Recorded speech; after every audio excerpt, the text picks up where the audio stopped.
The first trailer of Uncharted 4 was of Nathan Drake's brother Samuel, and that it would be set primarily in Africa.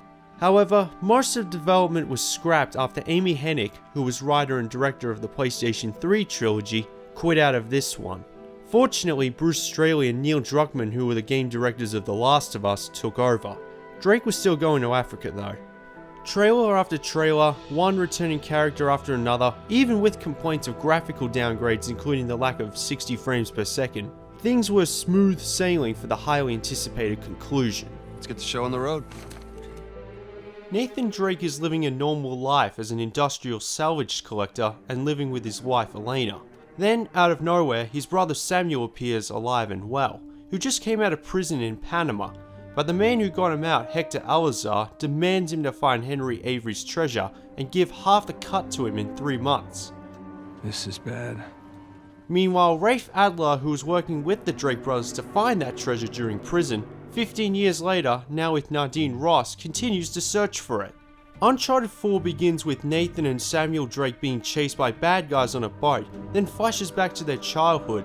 I still don't get what starting off in the middle of the story accomplished apart from being instantly on your toes and learning how to shoot, which even then you don't get to do for another few hours. And it teaches you the shooting mechanics again anyway. You might as well start the game off immediately with Nathan Drake as a child. Come on, they're just saying it because it gets to you, alright?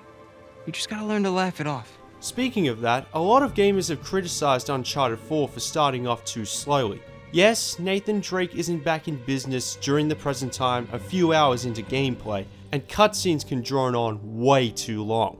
I'm not going to give away the ending, but the time it takes to get from when the final boss starts to the closing credits is over 30 minutes, and not because the final boss was challenging. Jesus Christ. However, at least unlike The Order 1886, you can skip these cutscenes and about 80% of the whole thing is in-game. Plus, they add more backstory to already strong character development, and it didn't bore me to death. At least I didn't find it boring. There must be something wrong with the story if people are sick of it, right? The Last of Us took a while to get going. That definitely worked. You've got to understand that the first game, it was Nathan Drake the treasure hunter, not much else. Now we're up to the conclusion of the series. We know about when he was a kid, a teenager, and young adult. These are very well written backstories that can't be ignored, and not just because you can't skip them. As long as it still has the guns, explosions, close calls, amazing graphics, exotic locations, platforming, and Nathan Drake wandering in a jungle with Victor Sullivan, just like the predecessors, then it's a true Uncharted game in my book. That being said, you can certainly add drama into the genre mix. It's amazing how far the series has come. Strange seeing Nathan and Elena Drake living normal lives considering what they've been through. Fallen.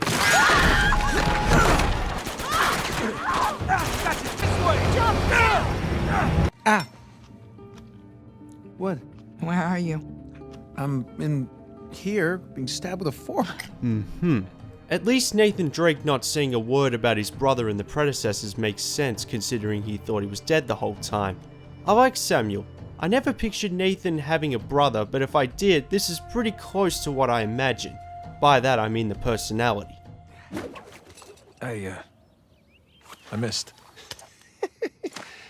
See, it's all in the wrist. Here, let me see. See? Yeah, it's not bad. For a second attempt. Nathan Drake's chemistry with his brother isn't as good as Victor Sullivan's, but you could say that having Sully on the journey makes getting used to Sam much easier, like Charlie Cutter in the third game. Speaking of that, other characters like Cutter and Chloe Fraser are mentioned once, and that's about it. I was disappointed at first, but it kind of makes sense considering that Sam wouldn't trust them. Besides, Nadine Ross kind of takes over Chloe's role, but as a villain. You have something I want, and you're going to give it to me. Really? Well, I'm flattered, but I'm afraid I'm spoken for. Oh, if you'll excuse me. Rafe Adler, someone who is not to be messed with if he has a private army and a sidekick, just like every predecessor to be honest. I have to say, he hasn't aged all that much. These two look like they can get things done. They have a few tricks up their sleeves, and they're pretty likable, but not as intimidating as the predecessors, and maybe a little bit stupid. You do realize that your phones are equipped with GPS, right? Why would you say that? If you didn't call him to begin with, you'd still be able to track him through GPS. And there's something that's been perplexing me almost ever since I started playing Uncharted 4. You'd think that Nadine and Rafe would understand that they're in competition with a treasure hunter who has escaped a Panama prison, survived El Dorado, a train crash on a snowy cliff while shot, the Shambhala Kingdom, a shipwreck, a plane crash in the middle of the desert, and the city of Ubar collapsing into a sinkhole. On top of that, beating high-level figures and their private armies one by one with very few people by his side. Why can't Rafe just stop for 1 second and think, man, Nathan Drake is simply dangerous and unstoppable. Why am I going up against this guy? We should be working with him, Nadine. Why the hell would I do that? Because you think you need him. And maybe you do. They know who Nathan Drake is. I just don't get why people continue to oppose him after proving time and time again that he can't lose. Jeez, this sounds more like a Cinema Sins video than a game review. But that is the kind of logic you would expect from action films anyway. Thought I might have to kill you.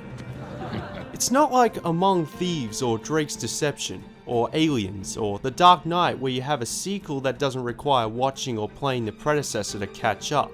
To not be bored by the backstories and long start, you have to play the PlayStation 3 titles to know the characters better. It pays too much homage to those games. It has been 5 years after all. This story is almost like a metaphor of the demand of a new Uncharted game. Drake is retired, trying to settle down, but is pulled back out of his own will, by us. But in saying all that, the characters are well acted and it kept me engaged the whole time. When you have these two running the show, expect it. You tell me you stumble upon yet another archaeological gold mine and somehow you manage to walk away with nothing. Yeah, well, it's a story of my life, I guess. These graphics, I mean, drink it in. Why explain it? What you see is what you get. It looks astonishing. Every pixel was carefully planned, but that's to be expected though going into a more powerful console. I recently watched a clip with personnel who worked on Uncharted 4 explaining how much work they put into the graphics department, and let's just say that combine that with what you see on the screen, they didn't take any shortcuts. As anyone would have guessed, it's the most cinematic looking with its camera angles, over-the-top action moments, and aforementioned superb acting. The only criticism I have with the presentation is Sony's product placement. Really? You just have to put in your new fancy phone in a Sony published game, exclusive to a Sony branded console. A PlayStation isn't enough? To be fair, at least it does a better job of it than most games in the 90s. And speaking of that, This has taken a really long time. You have no patience. When you turn something on, you expect it to... Okay, there we go. Crash Bandicoot. it may not be an exact port and it goes for just a minute, but seeing Crash Bandicoot in a Naughty Dog game for the first time in 17 years definitely put a smile on my face, even if it doesn't control as well as the original. Okay, run away from the boulder. Why is the boulder chasing me? Just run away from it. I did nothing to this boulder. Use your spin attack. Never thought of Elena being into retro gaming, but there you go. Could you imagine the amount of copies this game would sell if they ported the Crash Bandicoot trilogy as a bonus unlockable? Now, this was obviously a teaser for the announcement at E3 2016 that the PS1 Crash Bandicoot trilogy was being remade, but not by Naughty Dog themselves. What the fuck? But we're off topic. Because it's meant to be the final Uncharted game in the series, I can now say how much I love the diversity. Every title in the series, Drake is never in the same country. He's living in the US, travels to Italy, Scotland, Madagascar, and Libertalia. Instead of being on a particular continent, the Drake brothers jump all over the world where the weather, conditions, and colors on the level designs are always going to differ. On occasion it makes you take the longest possible route, but the controls are good enough to make it fun to play through. Platformer is one of the main genres, right? Oh! This is a good idea!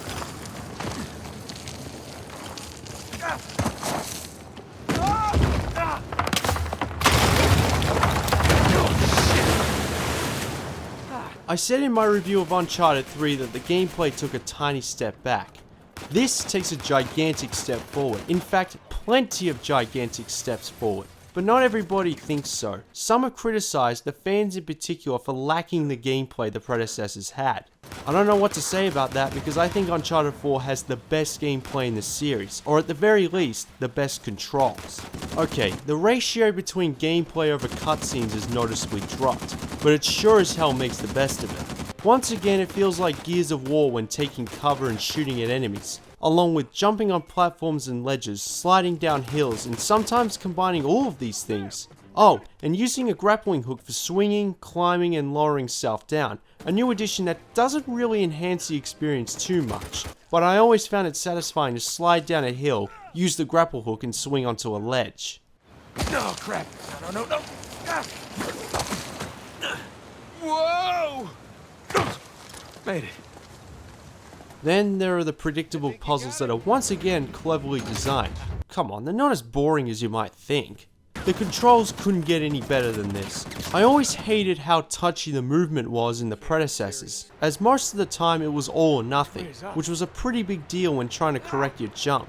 Among Thieves wasn't too bad though. But in A Thief's End, Drake feels slower and heavier. Maybe Father Time is catching up to him, but it's used to your advantage. It barely feels sensitive, and there's so much Drake can do. He can jump onto enemies, hang on to just about anything, use the grapple hook, drive a car, and thank God that journal is still made of paper. Hey, you know what never loses signal? Paper. Aiming the gun can be pretty touchy, but for some reason most gamers like it that way, so I'm not sure it's that big of a deal. Even the driving controls aren't terrible. Sure, it's no Gran Turismo, but at least it has the correct button layout. On occasion you'll be driving a jeep through Madagascar, winching up slippery hills, and getting chased by a military truck. Then it starts to feel like you're driving on ice. I never thought I'd say this, but keeping quiet is really fun, particularly on this encounter. This is because the game designers perfected how it works. You're able to tag enemies, hide in tall grass, your partners can sneak attack themselves, and the enemies have their own individual detection system, which you can always see on screen. You can even stay undetected after throwing a grenade. It might have been improved too much because this is probably the least challenging Uncharted game of the series, or at least the normal difficulty is easier than the predecessors. Normally if you were spotted, that's it, and the enemies can detect you like a hawk. Here if you get spotted, you can go into hiding and try again, not to mention that the puzzles can be done without using a walkthrough, which isn't necessarily a bad thing. All things considered, there isn't much to complain about. It feels so thought out and well made, I couldn't stop playing it. I wanted to find Avery's treasure, attack enemies when they least suspect it, and get into all sorts of trouble just for the sake of action entertainment.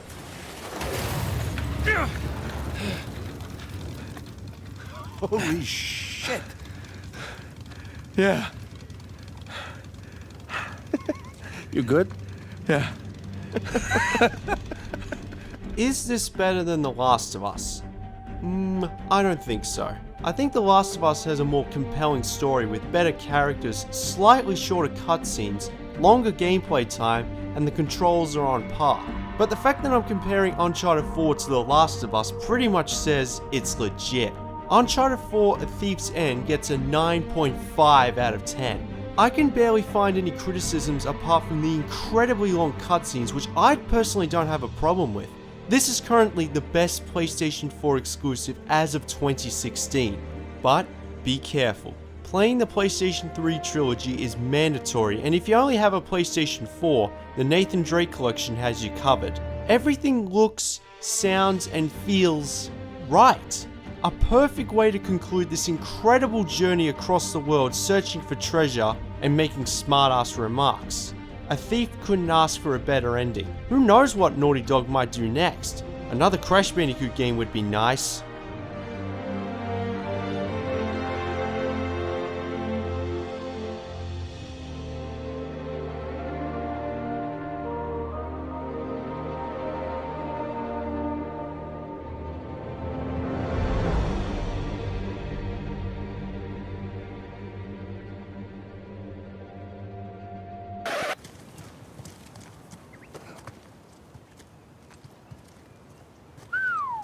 It's a long drop.